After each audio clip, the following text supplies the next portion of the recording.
মাননীয় অধ্যক্ষ মহোদয়, কোভিড-19 অতিমারী ত্রিপুরা ও ভারতবর্ষ সহ গোটা বিশ্বের কাছেই ভয়াবহ সংকট সৃষ্টি করেছে।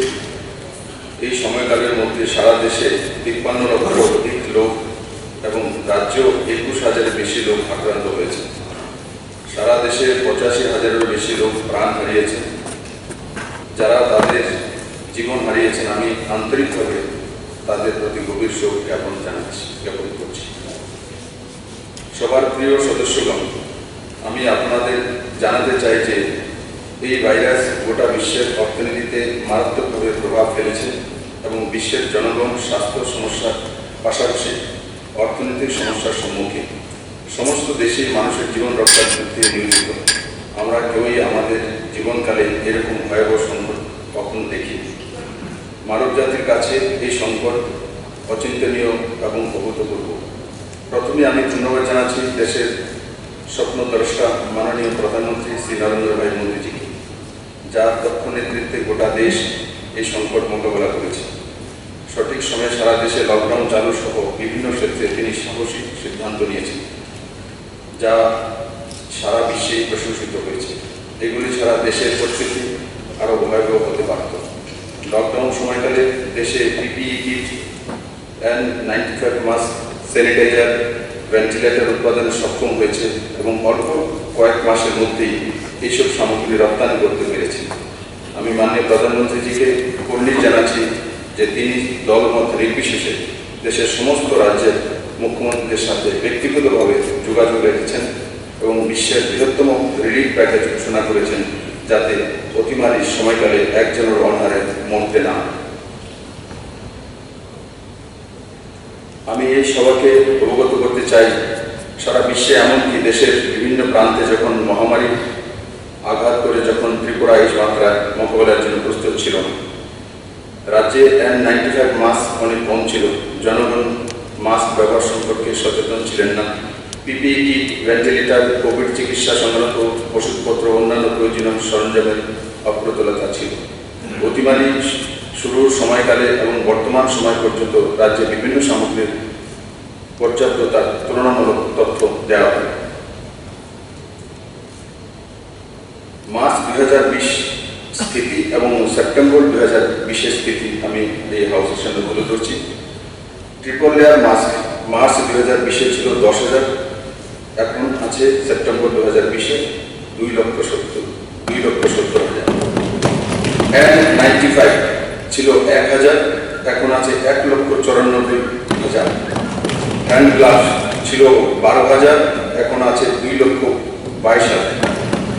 পিপিই কিট ছিল 500, এখন আছে 65,000। হ্যান্ড স্যানিটাইজার মোটামুটি শূন্য ছিল, এখন আছে 10,000 লিটার। এজিথ্রোমাইসিন ট্যাবলেট ছিল 15,000, এখন আছে 2 লক্ষ। ইনফ্রারেড থার্মোমিটার ছিল 30টি, এখন আছে 250। অক্সিজেন সিলিন্ডার ছিল 300, এখন আছে 1136। অক্সিজেন কনসেন্ট্রেটর শূন্য ছিল, এখন আছে 600টি। অক্সিজেন রিজার্ভার মাস্ক ছিল 0, এখন আছে 200টি। ভেন্টিলেটর ছিল 1, এখন আছে 92টি। RT-PCR ছিল 2, এখন আছে 5টি। পালস অক্সিমিটার শূন্য ছিল, এখন আছে 5,000। ট্রুনেট 2টি ছিল, এখন 4টি। ইনজেকশন টোজিলাইজম 0 ছিল, এখন আছে 200। অ্যাম্বুলেন্স BLS 0 ছিল, এখন আছে 50টি। ইনজেকশন রেমডেসিভির ছিল 0, এখন আছে 400টি। মেডিকেল অফিসার 1170 ছিল, এখন আছে 1272। নার্স 2236 ছিল, এখন আছে 2285। ICU বেড ছিল 4টি, এখন আছে 75টি। IPT বেড 4,343টি, এখন আছে 7,074টি।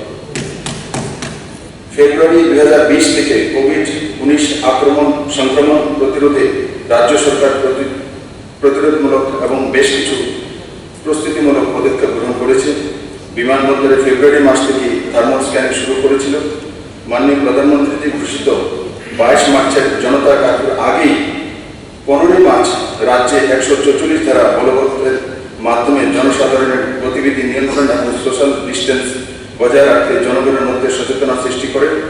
সেই সময় রাজ্যে কোভিড-19 সংক্রমণের কোনো কেসই ছিল না। রাজ্যের প্রবেশপথ, চোরাইদারি, রেলওয়ে স্টেশন এবং স্থলবন্দরে বাধ্যতামূলক স্ক্রিনিং টেস্ট চালু করা হয়। রাজ্য সরকারের সক্রিয়ভাবে প্রাক পদক্ষেপের ফলে এপ্রিল 2020-এর প্রথম সপ্তাহ পর্যন্ত রাজ্যে কোনো পজিটিভ কেস ছিল না। প্রতিরোধমূলক ব্যবস্থা হিসেবে 24শে মার্চ 2020 মাননীয় প্রধানমন্ত্রী দেশ জুড়ে 21 দিনের প্রথম পর্যায়ের লকডাউন ঘোষণা করেন, যাতে 130 কোটি ভারতবর্ষের গতিবিধি নিয়ন্ত্রণ করা যায়। অন্তরাজ্য এবং রাজ্যের অভ্যন্তরে সমস্ত যাত্রী পরিবহন ব্যবস্থা বন্ধ রাখা হয়। শুধুমাত্র অত্যাবশ্যক পণ্য পরিবহন ব্যবস্থা চালু রাখা হয়। এই সংকটে বিভিন্ন রাজ্যের মধ্যে ত্রিপুরার অন্যতম রাজ্য, যেখানে রাজ্যের বাইরে থেকে আসা এবং বাইরে যাওয়া পরিযায়ী লোকেদের খরচ বহন করেছে রাজ্য সরকার। 1 মে 2020 থেকে রাজ্য সরকার হটস্পট থেকে আসা প্রত্যেকটি গাড়ির চালক বা সহকারীদের টেস্ট করার সিদ্ধান্ত নেয়। তেমনি চোরাইবাড়ি চেকপোস্ট দিনে নন হটস্পট থেকে আসা প্রতি গাড়ি অন্তর একটি গাড়ি চালক বা তার সহকারী টেস্ট করার সিদ্ধান্ত নেয়। 10 মে 2020 থেকে দেশের মধ্যে কিছু স্পেশাল ট্রেনের পরিষেবা শুরু হয় এবং রাজ্য করোনা সংক্রমণের সম্ভাবনাকে বিবেচনা করে রাজ্য সরকার 11 মে 2020 একটি নির্দিষ্ট সাধারণ নির্দেশিকা বা স্ট্যান্ডার্ড অপারেটিং প্রসিজার জারি করে।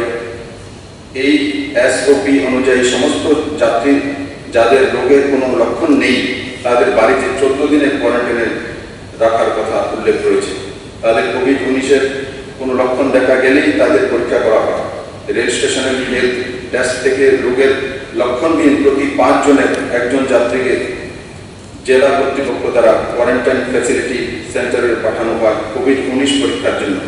পজিটিভ রোগীদের ক্ষেত্রে সরাসরি বা পরোক্ষভাবে তাদের সংস্পর্শে আসা প্রত্যেকটি ব্যক্তিকে খুঁজে বের করা হয়। মুম্বাই, দিল্লি এবং ব্যাঙ্গালোর থেকে আসা সমস্ত যাত্রীদের পরীক্ষা করা হয় এবং রাজ্যে প্রবেশ করা 60% বেশি যাত্রীদের প্রবেশ দ্বারে বা হোম কোয়ারেন্টাইনে থাকা অবস্থায় ধীরে ধীরে পরীক্ষা করা হয়। র্যাপিড অ্যান্টিজেন টেস্ট চালু হওয়ার পর বাইরে থেকে যে কোনো পথ দিয়ে আসা সমস্ত যাত্রীদের নমুনা সংগ্রহ করা হয় পরীক্ষার জন্য। সারা দেশের মধ্যে আমাদের রাজ্যে এই পরীক্ষার হার অন্যতম বেশি। বিভিন্ন রাজ্য থেকে এখানে ফিরে আসা লোকেদের কথা মাথায় রেখে মে মাসে রাজ্য সরকার 3T স্ট্র্যাটেজি মানে টেস্টিং, ট্র্যাকিং এবং ট্রিটমেন্ট গ্রহণ করে বহিরাজ্যে আটকে পড়া রাজ্যের লোকেদের সাথে যোগাযোগের সুবিধার্থে লকডাউন শুরুর সময়কালে থেকেই একটি কেন্দ্রীয় স্তরে কল সেন্টার খোলা হয়। এখানে উল্লেখ করা যেতে পারে, বাইরে থেকে এ রাজ্যে মানুষের আগমন বৃদ্ধির সাথে সাথে এপ্রিল মাসের তুলনায় পরীক্ষার হার বাড়িয়ে 4,642 থেকে মে মাসে 22,773টি টেস্ট করা হলে পজিটিভ ব্যক্তির সংখ্যা 3 থেকে বেড়ে 313 জন হয়। মে মাসে কোভিড-19-এর বিরুদ্ধে প্রস্তুতি আরও শক্তিশালী করতে রাজ্য সরকার রাজ্যের কোভিড কেয়ার সেন্টারগুলিকে সুযোগ সুবিধা উন্নয়নের বিভিন্ন ব্যবস্থা, পাশাপাশি স্বাস্থ্য ও পরিবার কল্যাণ মন্ত্রকের গাইডলাইন অনুসারে 565 বেডের ব্যবস্থা করে। বর্তমানে আজ পর্যন্ত রাজ্যে বিভিন্ন ক্ষমতার 2,731টি বেডে কোভিড চিকিৎসার জন্য প্রয়োজনীয় কর্মী, চিকিৎসা সরঞ্জাম, ওষুধাদি সহ বিভিন্ন ব্যবস্থা রয়েছে। ইতিবাচক প্রভাব পড়বে না। রাজ্য সরকার ইতিমধ্যে নতুন 30,000 সামাজিক ভাতা প্রদানের ঘোষণা করেছে এবং 10,000 নতুন সরকারি চাকরি নিয়োগের পদক্ষেপ নেওয়া হচ্ছে। কেন্দ্রীয় সরকারের সহযোগিতায় রাজ্য সরকার সুনিশ্চিত করেছে যে রাজ্যের সমস্ত নাগরিক যারা বহিরাজ্যে অবস্থান করছে তারা প্রশাসনের তরফ থেকে প্রয়োজনীয় সহযোগিতা যাতে পায়। বহিরাজ্যে অবস্থানকারী ছাত্রছাত্রী, রোগী, পরিযায়ী শ্রমিকদের যাতে রাজ্য থেকে প্রয়োজনীয় সহযোগিতা পেতে পারে তার জন্য রাজ্যের বাইরে ত্রিপুরা ভবনের সহযোগী কর্মী এবং আধিকারিকরা দিনরাত কাজ করে চলছে। অতিমারির শুরুর পর্যায়ে রাজ্য সরকার কেন্দ্রীয় স্বাস্থ্য ও পরিবার মন্ত্রকের গাইডলাইন অনুসারে আগরতলা সরকারি মেডিকেল কলেজ এবং GBP হাসপাতালে ডেডিকেটেড আইসোলেশন এবং ট্রিটমেন্ট সেন্টার স্থাপন উদ্যোগ নিয়েছে।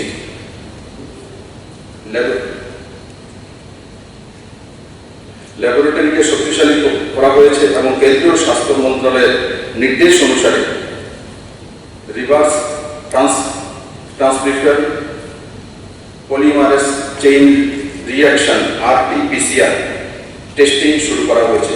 বর্তমানে পরিকাঠামোকে শক্তিশালী করতে রাজ্য সরকার আগরতলা সরকারি মেডিকেল কলেজের টিচিং হাসপাতালের 2 নং ব্লককে 100 শয্যা বিশিষ্ট ডেডিকেটেড কোভিড হাসপাতাল হিসাবে ঘোষণা করেছে। রাজ্য সরকার আগরতলা সরকারি মেডিকেল কলেজের ভাইরাল রিসার্চ ডায়াগনস্টিক ল্যাবরেটরিতে 2টি RT-PCR মেশিনের সাহায্যে গত 5 মার্চ 2020 থেকে RT-PCR টেস্ট চালু করেছে। রাজ্যের সব জেলাগুলিতে সঠিক সময়ে মাস্ক, PPE, স্যানিটাইজার, ওষুধ এবং যন্ত্রপাতি সরবরাহ নিশ্চিত করতে পর্যাপ্ত পরিমাণে এইসব সামগ্রী ক্রয় করা হয়েছে। এটা লক্ষণীয় যে এই উদ্যোগগুলি গত 6 এপ্রিল 2020 তারিখে প্রথম পজিটিভ কেস, যা ট্রেনে গুয়াহাটি থেকে ভ্রমণ ইতিহাস ছিল, তার আগেই নেওয়া হয়েছিল এবং এপ্রিলের মাঝামাঝি থেকে রাজ্যে এই অতিমারির মোকাবিলার জন্য প্রস্তুত ছিল। এইসব প্রাক উদ্যোগ এবং অগ্রিম সুবিধা নেওয়ার ফলে এপ্রিল মাসে এমনকি দ্বিতীয় পর্যায়ের লকডাউনের শেষ অবধি রাজ্যে পজিটিভ কেসের সংখ্যা ছিল মাত্র 3।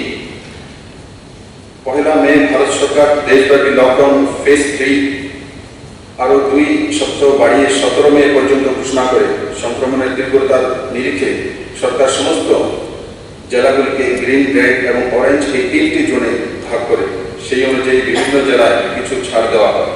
পরিযায়ী শ্রমিকদের কল্যাণে ভারত সরকার বিভিন্ন বড় বড় শহর থেকে আগরতলার সাথে পয়েন্ট টু পয়েন্ট রেল পরিষেবা শুরু করে।